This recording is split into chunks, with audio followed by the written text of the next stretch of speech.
बिहार विधानसभा चुनाव की रणबाजी बजने के बाद प्रत्याशियों ने अपनी कमर कस ली है और अभी से ही तैयारियां तेज हो चुकी है। ऐसे में कटोरिया विधानसभा क्षेत्र से जेएमएम से रेखा सोरेन ने दावा किया है और मैदान में उतर चुकी हैं। जेएमएम ने उन पर विश्वास कर उन्हें टिकट दिया है और ऐसे में उनका स्पष्ट संदेश है और विश्वास है कि उन्हें हर हाल में कटोरिया विधानसभा क्षेत्र से जनता चुनेगी और जीत उनके झोली में होगी। हम सुनाते हैं एक बार जब रेखा सोरेन से वार्ता की गई तो उन्होंने क्या कुछ कहा। विधानसभा का चुनाव क्षेत्रीय मुद्दों की लड़ाई लड़ेंगे और क्षेत्रीय मुद्दों की जब भी हम बात करते हैं तो आप यहाँ आए हैं, आपने देखा ही होगा कि आप यहाँ पे दो प्रखंड हैं, कटोरिया और बौंसी। आप कटोरिया से बौंसी चले जाएंगे और आपको सड़कों की हालत है, उसकी दर्जा स्थिति आपको पता चल जाएगी। तो हम जब भी हम एकदम लोकल मुद्दों की बात करेंगे तो हम सड़क की बात करेंगे, सड़क की जर्जर व्यवस्था की बात करेंगे, हम ये बात करेंगे कि ये कृषि प्रधान क्षेत्र है, मतलब पूरा बिहार ही एक कृषि प्रधान, लेकिन बाका तो यहाँ पे कृषि को बढ़ावा देने के लिए कुछ भी सरकार की ओर से नहीं किया। जैसे कोल्ड स्टोरेज एक क्षेत्र है जहाँ टमाटर बहुतायत से होता है और किसान इस समस्या से जूझते रहते हैं कि उनके पास कोल्ड स्टोरेज नहीं है, तो अपनी स्टोर नहीं कर पाते हैं और उसको अच्छी कीमत उनको नहीं मिल पाती है। तो इस तरह के कृषि को बढ़ावा देने के लिए जो योजनाएं आनी चाहिए वो अभी तक मतलब समय लग रहा है इसमें, क्योंकि स्थिति और भी खराब से खराब होती जा रही है। और शिक्षा की जब भी हम बात करें तो शिक्षा की व्यवस्था और भी खराब होती जा रही है। टीचर्स तो है लेकिन बच्चे सरकारी स्कूलों की बात करेंगे और बच्चे आते हैं पर वो क्वालिटी एजुकेशन की जब हम बात करें वो क्वालिटी एजुकेशन नहीं मिल पा रहा है। और जो हमारे क्षेत्र के जो गरीब बच्चे हैं वो सब लोग प्राइवेट स्कूल्स भी कम है यहाँ पे एक्चुअली, तो ये एकदम ग्रामीण इलाका है, तो प्राइवेट स्कूल की तो बात ही छोड़ दीजिए, बस भी ग्रामीण बच्चे नहीं जा पाते। जो सरकारी स्कूल में जाते हैं उनकी भी हालत है। आदिवासी बहुल क्षेत्र है ये, आप जाइए वहाँ पे जाकर कहेंगे कि किसी ऐसे भी गाँव है, बड़े गाँव जहाँ पे आंगनबाड़ी तक तो बिल्कुल छोटे बच्चे हैं, वो आप उनसे नहीं आशा कर सकते हैं कि वो आधा किलोमीटर 1 किलोमीटर दूर जाके किसी दूसरे आंगनबाड़ी दूर वाले आंगनबाड़ी, हर एक गाँव में एक आंगनबाड़ी ऐसा सब जगह नहीं है। क्योंकि ये सब चीज़ें डिस्प्ले की मेरा मुद्दा है। और अगर हम स्टेट लेवल की बात करें तो जो हमारे मुद्दे रहेंगे महागठबंधन के मुद्दे हैं, सबसे पहले मुद्दा तो हम लोग रोजगार का ही उठा रहे हैं, क्योंकि बिहार का लैंड की समस्या से जूझ रहा है और युवाओं को रोजगार नहीं, तो सबसे पहले मुद्दा। और महागठबंधन का खासकर तेजस्वी जी का तो मैं शुक्रिया अदा करना चाहूँगी कि राजनीति की बिहार की राजनीति के पट पर इसके पहले तक 2020 की भी पहले की बात करूँ मैं, चुनावी मुद्दे बिल्कुल अलग रहते थे। या तो हमारा जातिगत समीकरण उस पर ज़्यादा लड़ाइयाँ होती थी या फिर मंदिर मस्जिद हो जाता था चुनाव के पहले।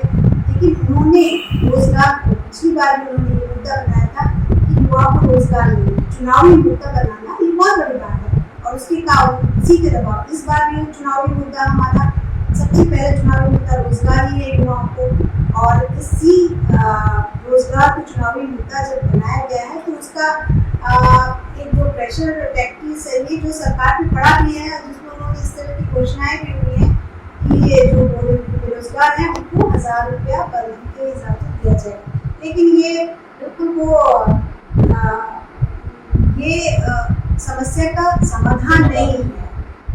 ये सब मुद्दे हैं बहुत प्रमुख से उठाना चाहिए। आपके विपक्ष में आपके परिवार से ही खड़े, इनके बारे में आपको क्या कहना है? देखिए, परिवार से ही खड़ी है, अभी परिवार का हिस्सा नहीं है, लेकिन बात ये नहीं है कि मेरी उनसे लड़ाई है। तो यहाँ पे जो लड़ाई होगी वो महागठबंधन और एनडीए से होगी। तो हमारी लड़ाई विचारधारा पे होगी, हमारी लड़ाई विकास पे होगी और जो बिहार के दूसरे मुद्दे हैं जैसे मैंने बात किया रोजगार मुद्दा है, भ्रष्टाचार मुद्दा है, शिक्षा का मुद्दा है, इन पे लड़ाई होगी। और लड़ाई यही इसी मुद्दे की होगी।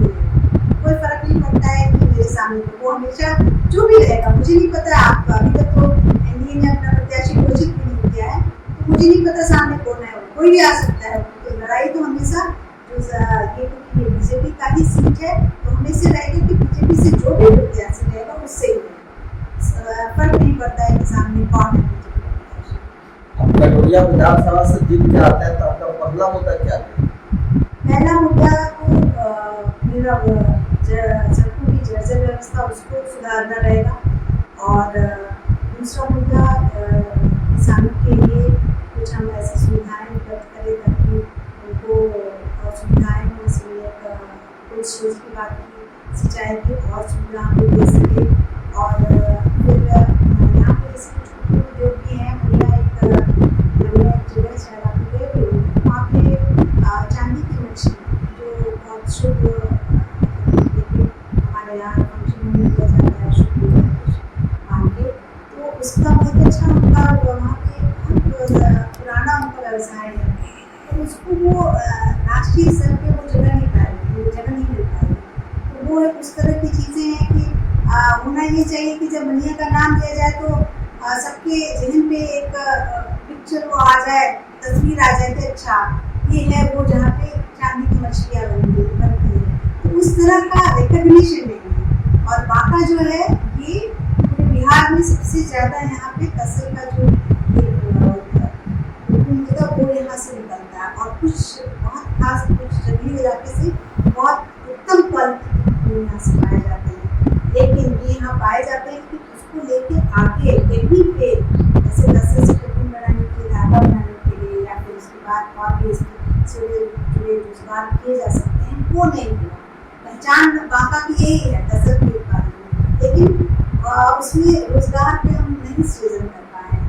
ये सब एक मुद्दे हैं जो